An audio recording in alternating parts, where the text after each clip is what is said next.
guys, I want to talk to you about cutting past the second knuckle. So everybody's told not to cut past the second knuckle in school, and you've heard it online, but I want to tell you why. So when we cut to the second knuckle, we have even tension from here to here.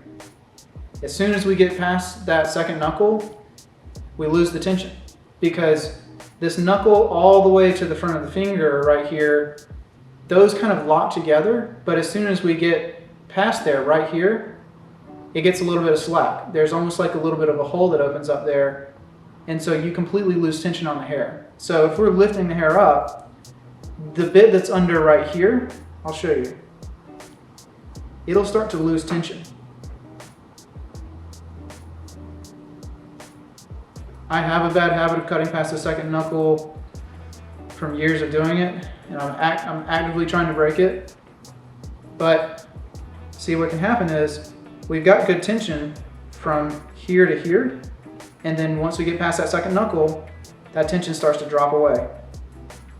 And so what would happen is we would accidentally leave this longer than we want to because we don't have the same tension that we do over here.